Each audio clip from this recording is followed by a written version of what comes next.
Hello বন্ধুরা, কেমন আছেন সবাই? নিশ্চয়ই ভালো। আজ আমি দেখাবো এয়ারটেল সিমে আপনি 100 MB কীভাবে নেবেন। এয়ারটেল সিমে 100 MB নেওয়ার জন্য আপনার একটি অ্যাপ লাগবে। অ্যাপটি হলো মাই প্ল্যান অ্যাপ।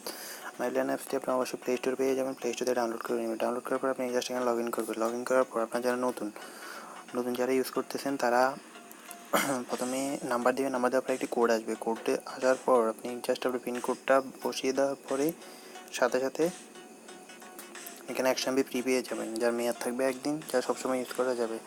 তো ওটা 100 MB সবাই আসলে সাইন আপ করার বোনাস হিসেবে সবাইকে দেওয়া হয়।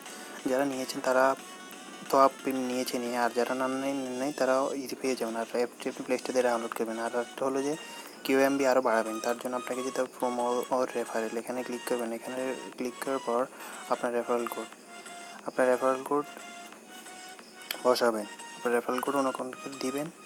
এখন দেখুন আমি একটা রেফারেল কোড বসাই, অন্য একজন রেফারেল কোড বসাই, দেখি আমার কোনো এমবি বাড়ায় কি না।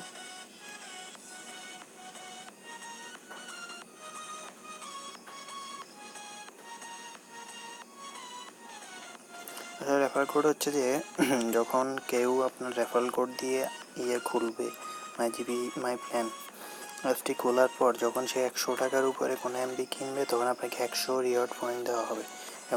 বলতে পারেন যে রিওয়ার্ড পয়েন্টটা কি? রিওয়ার্ড পয়েন্টে দেখুন এখানে 100 এই রিওয়ার্ড পয়েন্ট দিয়ে আপনি ফ্রি এমবি নিতে পারবেন। দেখুন 600 রিওয়ার্ড পয়েন্ট যখন আপনার হবে তখন 50 এমবি নিতে পারবেন। 1000 যখন হবে 100 MB এবং 1200 যখন হবে 150 MB নিতে পারবেন। তো এইভাবে আর কি রিওয়ার্ড পয়েন্ট বাড়াবেন। আনলিমিটেড অ্যাকাউন্ট খুলে আপনি নিজের অ্যাকাউন্ট, নিজের সিমে যদি 2-3টা থাকে, একই মোবাইলে 2-3টা অ্যাকাউন্ট খুলেও আপনি রেফারেল কোডগুলো বসিয়ে আনলিমিটেড এভাবে পয়েন্ট নিতে পারবেন। তো এটাই আজকে মূলত টিপস। যদি কারো কোনো সমস্যা কমেন্টস করবেন, আমি হেল্প করবো।